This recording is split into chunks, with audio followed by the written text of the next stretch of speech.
Welcome back to வலி cooking. நம்ம இன்றைக்கி இந்த வீடியோவில் பீட்ரூட் சப்பாத்தி செய்ய போகிறோம். ஸோ அதுக்கு செய்கிறதுக்கு ஃபஸ்ட்டு நான் 2 பீட்ரூட்டை இந்த மாதிரி ஸ்மாலாக சாப் பண்ணி வச்சுருக்கேன். நீங்கள் இந்த மாதிரி சாப் பண்ணியும் ஆட் பண்ணலாம், இல்லை கிரேட்டர் வச்சு துருவியும் ஆட் பண்ணிக்கலாம். அது கூட கொஞ்சம் இஞ்சி ஆட் பண்ணி நல்லா மிக்சியில் வந்து நல்லா பேஸ்ட் அரைச்சிட்டு வந்துடுங்க. தண்ணி எதுவும் தேவையில்லை, பீட்ரூட்டே தண்ணி விட்டு வரும், அந்த தண்ணியே நம்மளுக்கு போதும். ரொம்ப தண்ணி ஆட் பண்ணாதீங்க. இப்போ நான் வந்து 2 ஸ்மால் பீட்ரூட்டுக்கு வந்து 1.5 கப்பு கோதுமை மாவு எடுத்திருக்கேன்.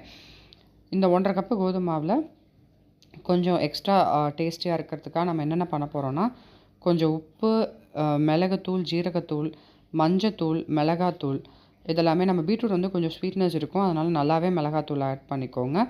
கொஞ்சம் சாட் மசாலா அண்ட் இதெல்லாம் நீங்கள் ஆட் பண்ணிங்கன்னா நல்ல ஃப்ளேவர் வந்து என்ஹான்ஸ் பண்ணும்.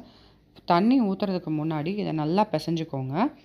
ஜஸ்ட்டு ரஃபாக பிசைஞ்சிட்டு நம்ம பீட்ரூட் பல்ப் எடுத்து வச்சுருக்கோம்ல, அந்த பீட்ரூட்டும் இஞ்சியும் பல்ப் எடுத்து வச்சுருக்கிறது அது கூட அதில் ஆட் பண்ணிக்கோங்க.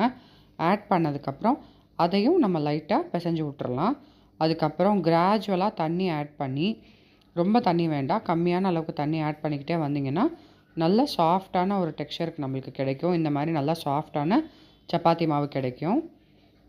இதை வந்து நான் இப்போ கொஞ்சம் ஆயில் அப்ளை பண்ணி ஒரு 10 மினிட்ஸ் மட்டும் அப்படியே வச்சிடுறேன். வச்சுட்டு அதுக்கப்புறம் அது ஊறினதுக்கப்புறம் ஈக்குவல் போர்ஷன்ஸாக நம்ம இப்போ அதை நல்லா பார்த்திங்கன்னா தெரியும், நல்லா சாஃப்டாகிடுச்சு. இந்த மாதிரி சாஃப்டாக ஆனதுக்கப்புறம் இது ஈக்குவல் போர்ஷன்ஸாக டிவைட் பண்ணி நம்ம சப்பாத்திஸாக போட்டு எடுத்துடலாம். இதை வந்து ஃபஸ்ட்டு ஒரு சின்ன போர்ஷன் இந்த மாதிரி எடுத்துக்கோங்க. பட் நம்ம நார்மல் சப்பாத்தி மாதிரி இது ரொம்ப லென்த்தியாக நம்மளால் இது பண்ண வராது. ஸோ மீடியமாக சின்ன சைஸாக எடுத்துகிட்டு அதை ஆஸ் யூஷுவல் நம்ம எல்லா சப்பாத்தியும் தேய்க்கிற மாதிரி தேய்ச்சிடலாம். பட் நல்லா கோட் பண்ணிக்கோங்க.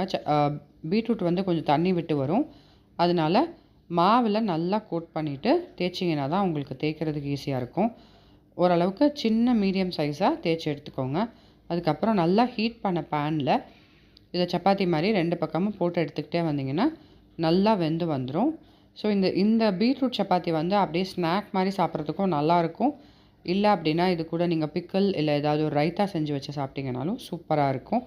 இது நல்லா வெந்ததுக்கப்புறம் நீங்கள் இதில் வந்து நெய் அப்ளை பண்ணிவிட்டு அப்படியே நீங்கள் சர்வ் பண்ணலாம்.